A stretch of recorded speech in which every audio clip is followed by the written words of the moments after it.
Bismillahirrahmanirrahim. Welcome to Superior Group of Colleges Learning Management System. I am Professor Anam Salim. Students, आज हम chapter number 4 का lecture number 12 start करेंगे. Start करते हैं crystal lattice. Crystal lattice को define करें अगर तो crystal lattice is defined as an array of points representing atom, ions or molecule of a crystal arranged at different sites in three-dimensional space. किसी भी crystal में atom, ions और molecule जो कि उसके तमाम प्रॉपर्टीज को रिप्रेजेंट करें और एक स्पेसिफिक जो है वो अरेंजमेंट में मौजूद हों, उसे हम बोलेंगे कि ये क्रिस्टल लैटिस है. अब क्रिस्टल लैटिस के बाद जो हम चीज पढ़ेंगे वो है unit cell. Unit cell basically किसी भी क्रिस्टल का स्मॉलेस्ट पार्ट जो क्रिस्टल की तमाम प्रॉपर्टीज को शो करे उसे हम बोलते हैं कि ये यूनिट सेल है. तो unit cell is the smallest part of the crystal lattice which possess all the characteristic feature of the space lattice that if repeated in three-dimensional generation generates the entire crystal. यानी कि किसी भी crystal में मौजूद atoms की, ions की arrangement, इसके अलावा एंगल्स को, इसके अलावा फेसेस को, एजेस को जो चीज रिप्रेजेंट करे वो है यूनिट सेल.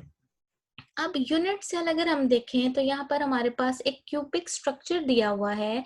इस क्यूबिक स्ट्रक्चर में हमारे पास 3 डिफरेंट लेंथ्स हैं और 3 ही डिफरेंट एंगल्स हैं. तो सबसे पहले लेंथ्स को डिस्कस करते हैं. हमारे पास लेंथ ए है जो कि एक्स एक्सिस के अलोंग है.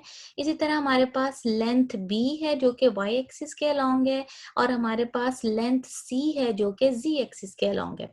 इसी तरह हमारे पास 3 एंगल्स हैं, अल्फा, बीटा एंड गैमा.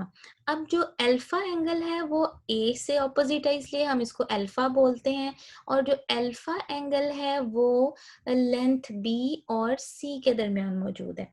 इसी तरह अगर हम बीटा की बात करें तो बीटा एंगल लेंथ बी के ऑपोजिट है इसलिए इसको बीटा बोल रहे हैं और जो बीटा एंगल है वो सी और ए के दरमियान मौजूद है. इसी तरह जो एंगल गैमा है वो सी के ऑपोजिट है तो इसलिए हम इसको गैमा बोलते हैं और गैमा एंगल जो है वो बी और ए के दरमियान है. अब हमारे पास ये 6 पैरामीटर्स आ जाते हैं. 6 पैरामीटर्स यानी कि 3 लेंस जो कि एक्स, वाई, जी के लॉन्ग है और 3 angle a, alpha, beta and gamma. इन 6 पैरामीटर्स को हम कलेक्टिवली बोलते हैं यूनिट सेल डायमेंशंस और क्रिस्टलोग्राफिक एलिमेंट्स. नेक्स्ट हमारे पास आ जाता है crystal and their classification. Basically Bravais ने जो है वो क्लासिफिकेशन का सिस्टम दिया था जिसमें उसने क्रिस्टल्स को 14 डिफरेंट टाइप्स में क्लासिफाई किया था. हमारी बुक में जस्ट 7 टाइप्स ही हैं जो कि हमने डिस्कस करनी है. तो सबसे पहले हम देखते हैं क्यूबिक सिस्टम. क्यूबिक सिस्टम में यानी कि हमने जब भी कोई भी टाइप देखनी है क्रिस्टल की तो हमने 3 चीज़ों को लाजमी डिस्कस करना है, एक्सिस, एंगल्स एंड एग्जांपल्स. तो क्यूबिक सिस्टम में तीनों लेंथ्स इक्वल है यानी कि A is equal to B equal to C. इसी तरह एंगल भी तीनों इक्वल हैं, alpha equal to beta equal to gamma और इक्वल टू 90 यानी कि जो तमाम एंगल्स हैं वो 90 के इक्वल है. एग्जाम्पल हमारे पास आ जाएगी कॉपर है, आयरन है, NaCl, सोडियम ब्रोमाइड और डायमंड. इसी तरह हमारे पास आ जाएगी टेट्रागोनल सिस्टम. टेट्रागोनल शेप में ए और बी लेंथ इक्वल हैं लेकिन जो सी लेंथ है यानी कि जो ये वाली लेंथ है वो इक्वल नहीं है ए और बी के. और जो तीनों angle alpha equal to beta equal to gamma equal to 90. और हमारे पास एग्जांपल आ जाएंगी स्टेनस है, स्टेनस ऑक्साइड है, मैग्नीज ऑक्साइड है, अमोनियम ब्रोमाइड आ जाए. नेक्स्ट हमारे पास एक और जो है वो इसकी टाइप आ जाएगी ऑर्थोरोम्बिक भी बोलते हैं और रोम्बिक सिस्टम भी बोलते हैं. तीनों लेंथ्स अनइक्वल यानी कि एल ए और बी और सी तीनों लेंथ्स अनइक्वल हैं. A is not equal to B, not equal to C. Angle alpha, तीनों एंगल जो है वो इक्वल हैं यानी कि 90 के इक्वल है. Alpha equal to beta equal to gamma और इक्वल टू 90. एग्जाम्पल हमारे पास आ जाएगी आयोडीन है, बेरियम सल्फेट है, रोम्बिक सल्फर इसकी एग्जांपल आ जाएंगी. फिर हमारे पास आ जाता है मोनोक्लिनिक सिस्टम। मोनोक्लिनिक सिस्टम में हमारे पास तीनों लेंथ्स जो हैं वो अनइक्वल, यानी कि A not equal to B not equal to C.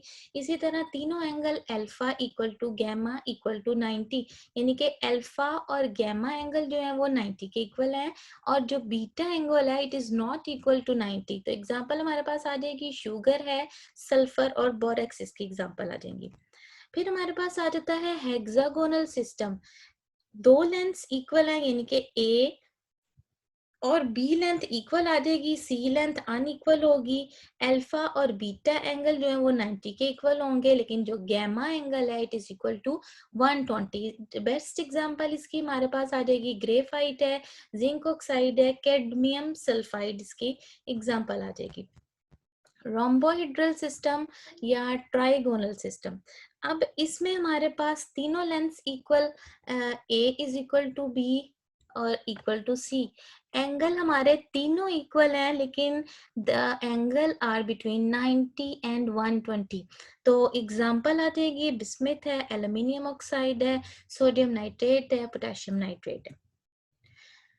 Next हमारे पास एक टाइप आ जाती है ट्राइक्लिनिक सिस्टम। ट्राइक्लिनिक सिस्टम में तीनों लेंथ्स अनइक्वल, यानी कि ए बी और सी तीनों अनइक्वल होंगी, तीनों एंगल्स भी अनइक्वल होंगे और 90 के इक्वल होंगे। तो यहाँ पर एग्जांपल आ जाइए हमारे पास H3BO3, potassium dichromate, copper sulphate, pentahydrate.